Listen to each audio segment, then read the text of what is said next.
हाँ तो क्या कहना था? पहला डाउट बताइएगा। Question number 1, no sir. 2, no sir.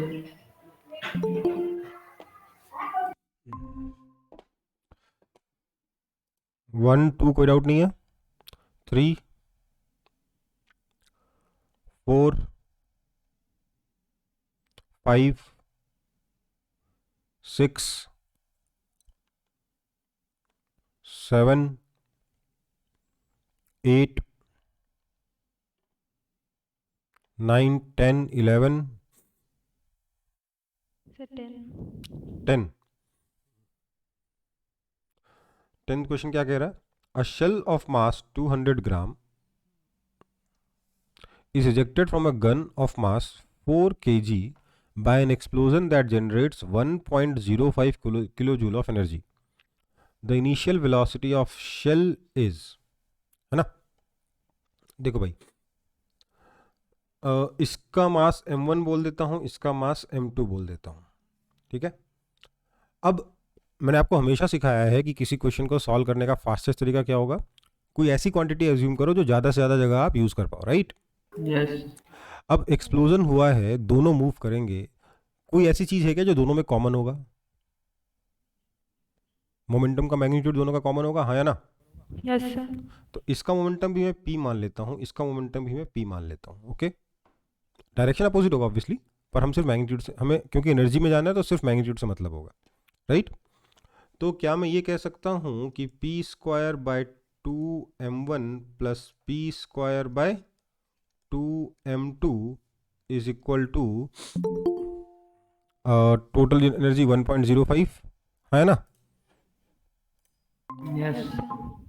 बोल सकता हूँ ना? इज इक्वल टू 1.05, या इसको ई बोल दिया मैंने, ठीक है। ई कितना है? 1.05 किलो जूल, ओके। कोई दिक्कत? ओके। बेसिकली ये E1 प्लस E2 है ना? ये क्या है? E1 है, ये कितना है? E2 है। E1 plus E2 is equal to E. दूसरी चीज जो मैं देख सकता हूँ ये कि सर E1 बाय E2 कितना होगा? M2 बाय M1 होगा। क्योंकि energy is proportional to 1 by mass, दोनों का मोमेंटम सेम है ना, यस सर। राइट? है ना? सो मेरे को बेसिकली E1 प्लस E2 का सम पता है, E1 और E2 का, और E1 E2 का रेशियो भी मालूम है। तो क्या मैं E1 E2 निकाल सकता हूँ? यस सर, बिल्कुल निकाल सकता हूँ। मुझे वेलोसिटी किसकी चाहिए? शेल की चाहिए। तो मैं एनर्जी किसकी निकालूंगा? शेल की निकालूंगा, है ना? तो क्लियरली क्या मैं बोल सकता हूँ E1 इज इक्वल टू, ध्यान दीजिएगा, M2 upon M2 plus M1 times E, कह सकता हूँ कि नहीं? बोलो। Yes sir. कह सकता हूँ ना? Yes sir.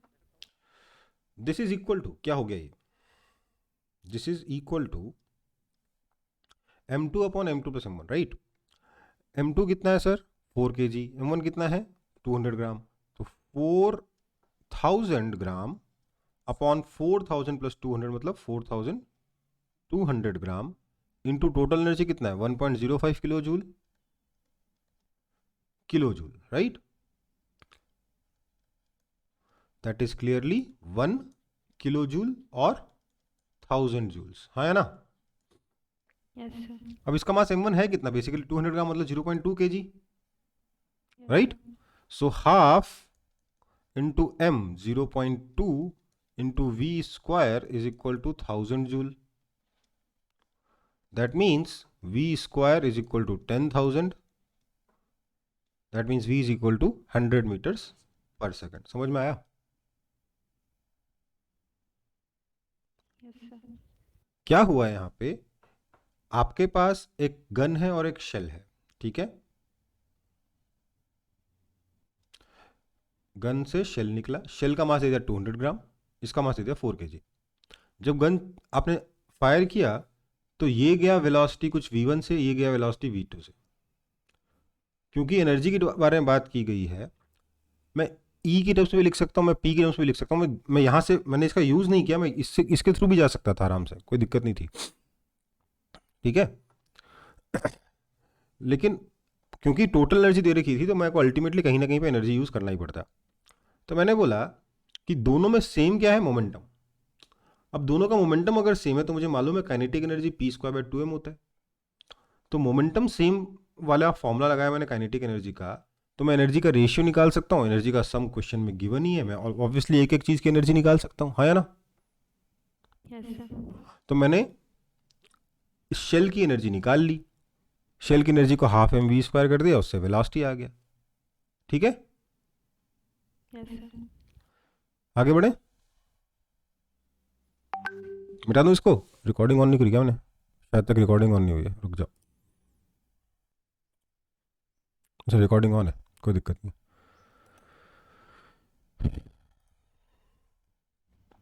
चलो तो मिटा देते हैं फिर इसे। Yes, sir. अगला क्वेश्चन बताइएगा। 11. 11 में डाउट है।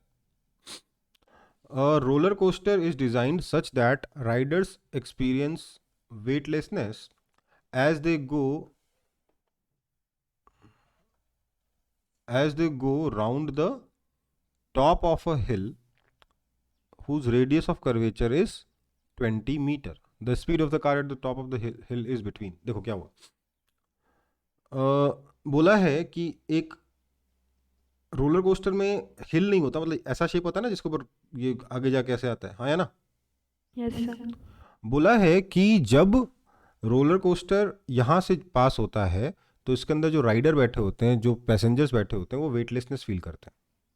ठीक है, वेटलेसनेस कब फील करोगे, जब आपका एक्सेलरेशन नीचे की तरफ कितना हो जाए, जी, G. है ना। तो आपकी जो वेलोसिटी है वो कैसे होगी कि v²/r has to be equal to g।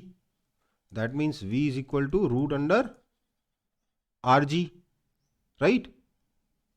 Yes, sir. तो ये आ गया अंडर रूट ऑफ 196, क्योंकि r कितना है 20 मीटर है, g 9.8 लेंगे तो 196 का रूट 14। 14. 40. तो आप बोलोगे सर 13 एंड 14 के बीच में क्यों नहीं, क्योंकि g की वैल्यू 9.8 समथिंग होती है ना, 9.8 से 10 के बीच में होगी ना। तो 196 से 200 के बीच में आएगा, तो उसका रूट क्या होगा, 14 और 15 के बीच में आएगा। ओके बेटा, Okay, sir. कोई दिक्कत। Okay next question. ये अजीब सा डिस्टर्बेंस आ रहा है ना, एक सेकंड रुको।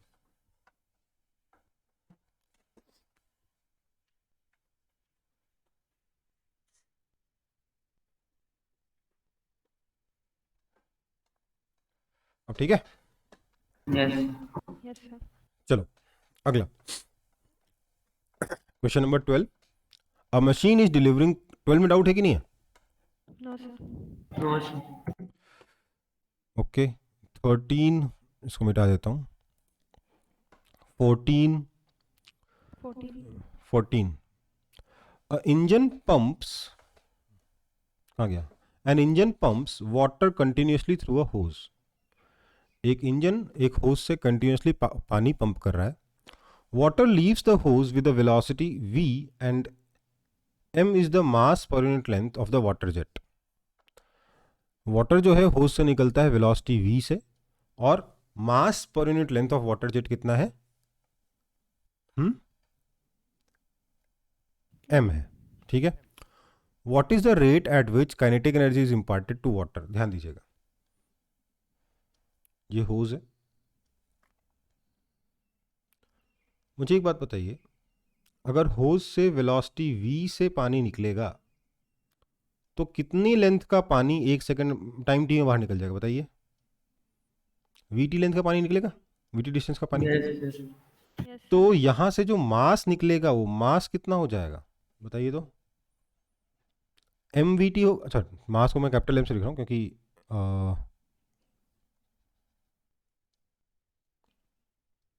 क्या मैं लिख सकता हूँ जो मास निकलेगा capital M, that is equal to small m vt, yes और नो।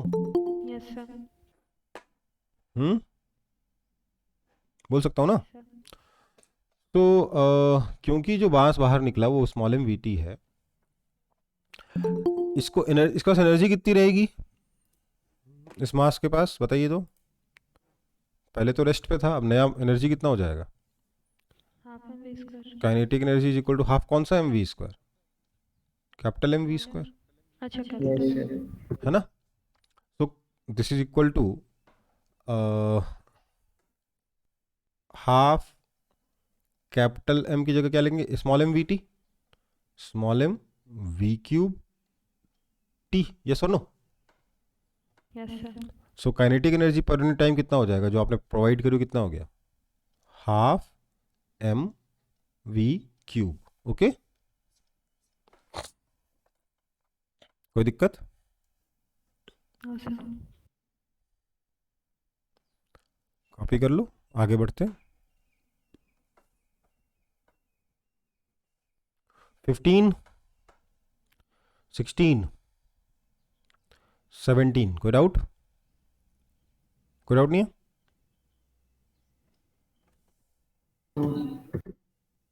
ठीक है, कॉपी हो गया. 16. कितने डाउट हैं. अ cyclist ride up a hill at a constant velocity. Determine the power developed by the cyclist if the length of the connecting rod of the pedal is smaller is equal to 25 centimeter. The time of revolution of rod is t is equal to 2 second and the mean force exerted by his foot on the pedal is 15 Newton. क्या हुआ, ये question खैर इसका है नहीं, ये question है किसका, क्वेश्चन किसका है. यस अच्छा नहीं नहीं, जो भी है, ये क्वेश्चन है रोटेशन का. ठीक है, अरे चलो जो भी है, यहाँ पर आपका पेडल हिंज्ड है. पेडल क्या, ये रहा आर्म, आप यहाँ पे फोर्स लगा रहे हो. ओके, साइकिल में पेडल ऐसे मारते हो ना. Yes. यस सर बोल रहा है कि जो एवरेज फोर्स आप एग्जर्ट कर रहे हो पेडल के ऊपर वो है 15 न्यूटन का. आपको ये एज्यूम करना है कि जो फोर्स है ये पेडल की लेंथ के परपेंडिकुलर है. ओके, इस पेडल का जो रेडियस है, मतलब सेंट्रल पॉइंट से जो पेडल का, दो पेडल होते हैं, एक पीछे भी होगा ऐसा, है ना. इस पे समझ में आ रही Yes. बात, इस पे आप फोर्स इधर लगा रहे होगे, राइट, है ना. सो यस सर इस पेडल की जो लेंथ है वो आपको दे रखी है कितनी, small R is equal to 25 centimetre. ठीक,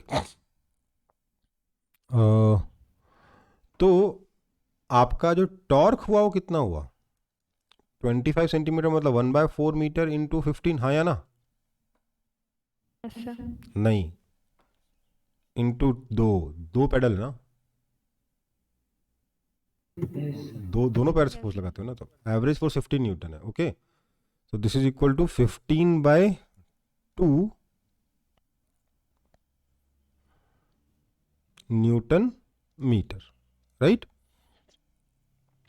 अब इस टॉर्क से आप एक रिवोल्यूशन प्रोड्यूस करते हो इन 2 सेकेंड, तो पावर कितना हो जाएगा, work done by time that is equal to tau theta by time that is equal to 15/2 into कितना एंगल घूमेगा एक रोटेशन में, 2 pi 2 pi. Upon 2 seconds, right. Yes, sir. यही पावर ही पूछा ना.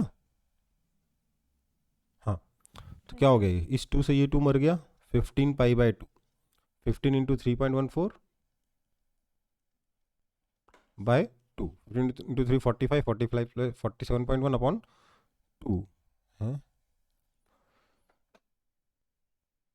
तो इसने बेसिकली एक ही पैर का टाप वो लिया है. ओके, उसको समझ में आ रही बात, मैंने यहाँ डबल किया था, वो डबल नहीं किया उसने. Okay, sir. ठीक है, तब इसका आंसर 11.56 आएगा. और क्या, नहीं तब भी नहीं आएगा 11.56, तो ये आएगा 15 इंटू 3.14 अपॉन 4 करेंगे कितना आएगा, देखते हैं फटाफट. क्यों मैं कैलकुलेशन करूं जब मेरे पास कैलकुलेटर है तो, राइट. कैलकुलेटर 15 इंटू जितना करना है, पाई करना है ना, Yes. Pi divided by 4 equals to 11.78 आ रहा है. 11.56 क्यों लिखा है इसने.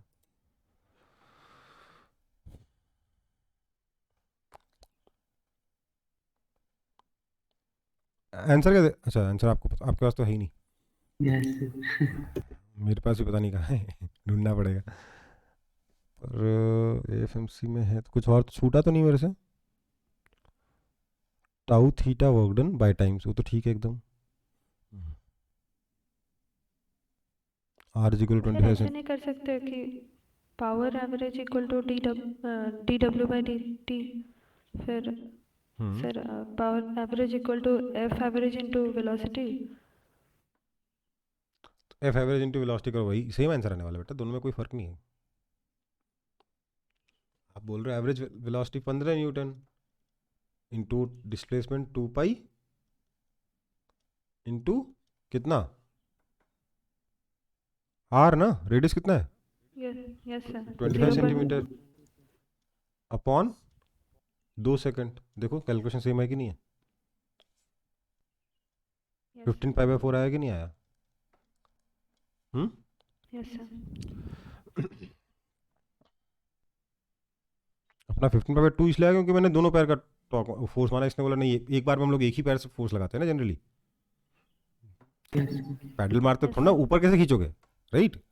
तो इसने वो बोला है, तो ये चीज़ क्लियर नहीं करी, तो मैंने दोनों पैर का मान लिया था। क्लियर करिए तो ठीक है, अच्छी बात है, मतलब ऑप्शन में नहीं दे रखा तो अच्छी बात है। इसलिए मैं तुरंत शिफ्ट कर गया, क्योंकि हो सकता है एक ही पैर के बारे में बात कर रहा हूँ। लेकिन एवरेज फोर्स बोला है ना, इसलिए थोड़ा कन्फ्यूजन था कि उस वक्त ज़्यादा फोर्स लगा रहा होगा, यहाँ पे 0 फोर्स लगा रहा होगा। जो भी है, पॉइंट ए कि 15 पाई बाय 4 ही आंसर है। 11.78 आ रहा है, इसने 11.56 दे रखा है, थोड़ा गड़बड़ है, कुछ नहीं कर सकते। ठीक है, Okay, sir. Sir, 11.78 भी नहीं करता। हाँ सर मतलब थोड़ा सा ही क्लोज तो है। नहीं नहीं, जब 2 डिजिट तक दे रखा है तो 2 डिजिट, तो फिर 2 डिजिट तक वर्क मैच करना चाहिए। Okay, Okay. मिटा दें। Yes. A particle originally at rest at highest point of smooth vertical circle is slightly displaced. It will leave the circle at a vertical distance h below the highest point such that h is equal to r by 3, right? तो याद है ना? Yes. Yes sir. 18 19 A body projected vertically up from Earth reaches a height equal to Earth's radius before returning to the Earth. Okay. The power exerted by gravitational force is greatest at the highest point position of the body. At the instant just before the body hits the Earth, it remains constant all throughout at the instant just after body is projected. तो बेटा ये तो option number 2 और 4 दोनों सही हैं इसमें, तो है ना। जब पावर एक्सर्टेड, हाँ पावर एक्सर्टेड तो 4 होगा, सॉरी 2 होगा। पावर का कैसे आएगा, देखिए समझिए बात को, ये अर्थ है ना, इसको ऊपर फेंका, ऊपर जाकर टर करके वापस नहीं जाएगा, राइट, है ना। Yes sir. बोल रहे इस पूरे मोशन में पावर मैक्सिमम कब है, मेरे को लगा फोर्स मैक्सिमम कब है। पावर मैक्सिमम कब होगा, तो सर पावर होता है फोर्स इनटू वेलोसिटी, राइट। जैसे जैसे ऊपर जाओगे स्पीड डिक्रीज होगी, फोर्स भी डिक्रीज होगा, तो पावर डिक्रीज होने वाला है। तो लोएस्ट पॉइंट पे पावर मैक्सिमम होने वाला है। लेकिन सर तब तो यहाँ का पावर और यहाँ का पावर बराबर होगा, राइट। Yes sir. Yes. अरे यार यहाँ पे फोर्स नीचे लग रहा है, वेलोसिटी ऊपर है, पावर नेगेटिव होगा, यहाँ पर पॉजिटिव होगा, ये ना मैक्सिमम होगा। इसलिए कौन सा आंसर करेक्ट है? Yes sir. ऑप्शन 2। ऑप्शन 2, ठीक है। Yes. चलो आगे बढ़े। Yes. 20। Yeah, 20. A particle of mass m is released from rest and follows a parabolic path as shown. Assuming that the displacement of the mass from origin is small, which graph correctly depicts the position of particle as a function of time? बेटा ये SHM है, yes sir ऐसे चमका। तो ये तो गलत हो गया, ये भी गलत हो गया, बचा कौन सा, ये और ये। इनिशियल पोजीशन कहाँ है, release from rest and follows a parabolic path, मतलब यहाँ से रिलीज किया होगा तभी ना पाथ फॉलो करेगा, यहाँ से रिलीज करोगे रेस्ट पे तो रुका रहेगा, है ना। तो इनिशियली एक्स मैक्सिमम है, राइट, इसलिए समझ में नहीं आया। अरे एक्सट्रीम से शुरू करोगे ना, रेस्ट से शुरू किया मतलब एक्सट्रीम से शुरू किया, यस सर। समझ में आई बात? अरे यार मीन पे रख दोगे, रेस्ट पे तो ऑसिलेट करेगा क्या? No sir. ऑसिलेट कर रहा है इनिशियली रेस्ट पे, मतलब कहाँ से शुरू किया गया? एक्सट्रीम से शुरू किया। यस सर, तो पहले एक्सट्रीम से कौन सा ग्राफ शुरू हो रहा है, ये वाला कि ये वाला? ये तो मीन से शुरू हो रहा है, ये एक्सट्रीम से शुरू हो रहा है, right? Yes sir. Yes option number 1, कहानी खत्म। ठीक है, आगे बढ़े। Yes sir.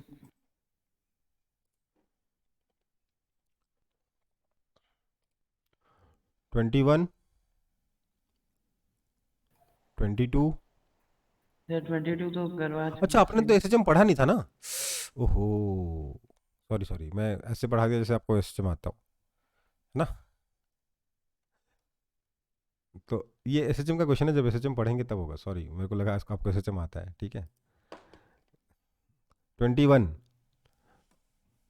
कहाँ था? A force F on a particle moving next. No sir 21 नहीं अच्छा 22 था। सर, 22 भी नहीं। अच्छा 21, 22 22 नहीं। तो आप कर दिए थे। अच्छा हाँ, बस वहाँ पे ये आर स्क्वायर और आर है, वहाँ पे 8/12 और 8/6 था, Yes. राइट? 23, 23 एक बार कर दीजिए। stone is dropped from a height h, it hits the ground with a certain momentum p.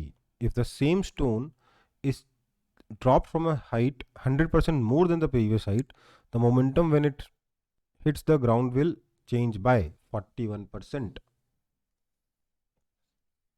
क्यों? क्योंकि पहले अगर वेलोसिटी v थी तो v कितना था? Under root of 2gh। v dash कितना हो जाएगा? अब मैंने हाइट को 100% बढ़ा दिया, मतलब कितनी हाइट हो गई? 2h हो गई। Yes. sir. Under root of 2g 2h, राइट? Yes. That is equal to √2v। तो वेलोसिटी √2 टाइम्स हो गई, मतलब मोमेंटम भी √2 टाइम्स हो गया। √2 टाइम्स हुआ मतलब कितने परसेंट से इंक्रीज हुआ? 1.41 माइनस 1, 0.41 मतलब 41% से, हाँ या ना? Yes Yes. सर। sir. बस 24 हो गया। Yes, sir, ये शायद क्लास में करा है। A car of mass m starts from rest and accelerates so that the instantaneous power delivered to the car has a constant magnitude p naught. The instantaneous, हाँ कराया हूँ क्लास में। The instantaneous velocity of this car is proportional to, कराया होगा। आगे बढ़े। Yes. sir. 25, 26, 27, कोई doubt? No sir. कोई डाउट नहीं है। 28, 29, 30, कोई doubt? 28. 28. Two similar springs P and Q have spring constant Kp and Kq such that Kp is greater than Kq. ठीक है, दो स्प्रिंग्स हैं, एक है P एक है Q, उनका स्प्रिंग कांस्टेंट है Kp और Kq। Kp Kq से बड़ा है। Okay sir, they are stretched first by the same amount case A and then by same force case B. The work done by the springs Wp and Wq are related as in both the cases respectively. देखो भैया, यार work done by the spring negative होता है, दिक्कत ये है। हम सिर्फ मैं लेकिन मैम अज्यूम कर रहा हूँ कि ये मैग्नीट्यूड के बारे में बात कर रहा है। Okay Okay, sir. या अगर उसका जस्ट अपोजिट ऑप्शन हुआ तो कंफ्यूजन हो जाएगा। ठीक है, ये सब IIPMT में बीच में बहुत ज़्यादा हुआ था 2000, मतलब 14, 15, 16, 17 जो 3-4 साल थे, उसमें हर बार ऐसा कंफ्यूजन छोड़ देता था क्वेश्चन के अंदर। तो मतलब साल में मतलब 45 में से 4 क्वेश्चन में कंफ्यूजन हो गया, इस तरीके का था। ठीक है, तो जो भी है देखते हैं।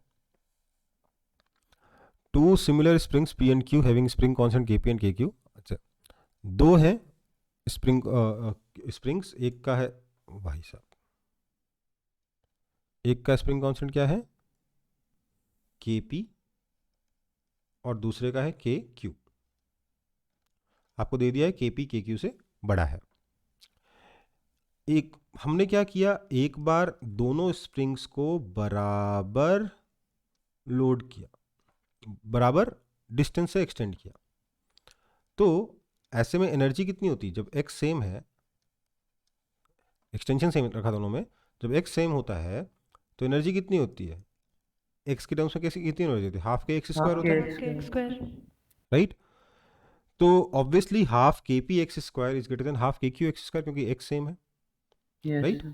ये एनर्जी है। तो मैं ये बोल रहा हूँ, मैं यू के टर्म्स में बात कर रहा हूँ, U P is greater than you Q in first case, yes और नो? Yes, sir. अब देखो सेकंड केस में क्या हुआ, दोनों को बराबर फोर्स लगा के खींचा, ठीक है। जब फोर्स लगाओगे सेम तो एनर्जी कितनी हो जाएगी, हाफ के एक्स स्क्वायर या फिर F square by 2k, yes और नो? तो जिसका k बड़ा होगा उसमें एनर्जी कम आएगी, मतलब potential energy in P will be less than potential energy in Q, ठीक है। सो अब देखो ये पोटेंशियल एनर्जी के बीच में परफेक्ट रिलेशन है हमारा।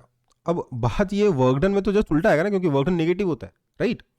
तो हमें आंसर देख लेना चाहिए कि वर्क डन में इसका उल्टा वाला ऑप्शन है कि नहीं है, मतलब ये वाला ऑप्शन है कि नहीं, पहले ये देख लेते हैं। W P greater than W Q पहला वाला, और W P less than W Q दूसरा वाला।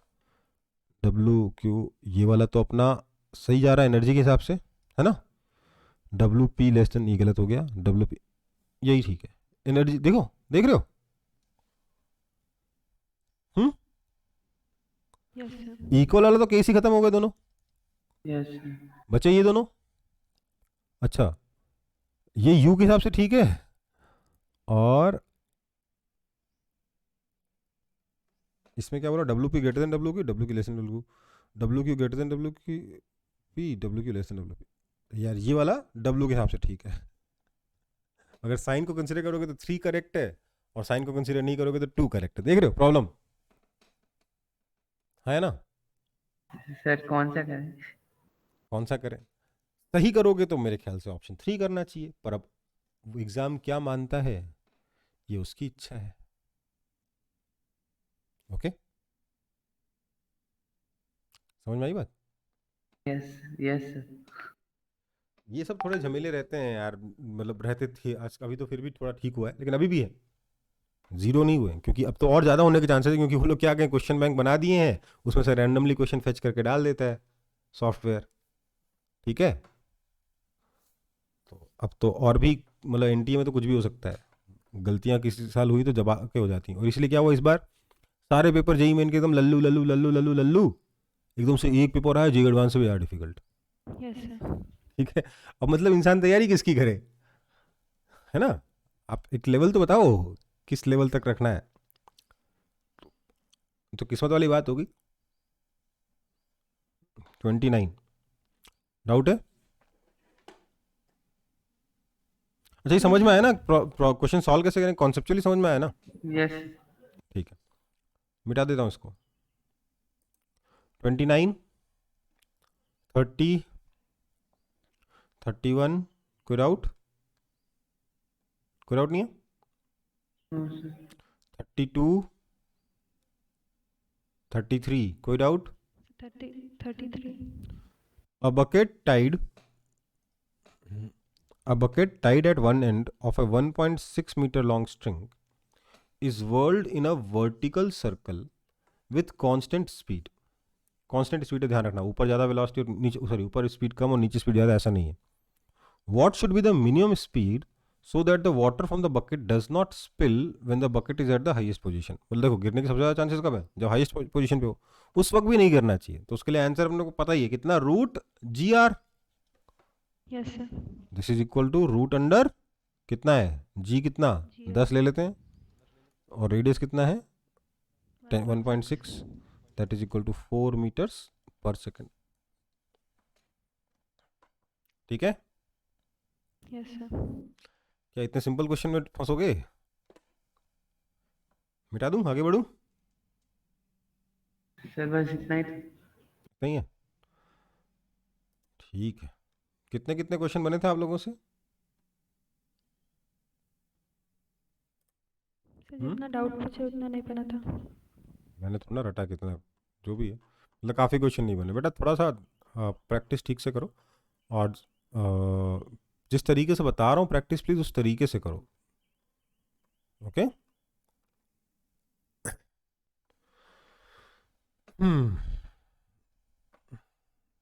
सर हाँ बेटा। सर मुझे एक चीज पूछना था कि सर एक क्वेश्चन में सबसे कम से कम टाइम मतलब कैसे ले सकते हैं? देखो यार, बात ये है ना कि जब तक आपके एक लिमिट से कम प्रैक्टिस रहेगी तब तक आपको एग्जाम में ऑलमोस्ट सारे क्वेश्चन नहीं मिलेंगे, राइट। यस तो आपको सारे क्वेश्चन अटेम्प्ट करके देखने पड़ेंगे कि मेरे से सॉल्व हो रहा है कि नहीं हो रहा, है ना। यस तो आपकी स्पीड बहुत कम रहेगी एग्जाम में, समझ रहे हो बात को। यस इसलिए अगर आपको अपनी स्पीड बढ़ानी है तो सबसे पहला स्टेप तो क्या है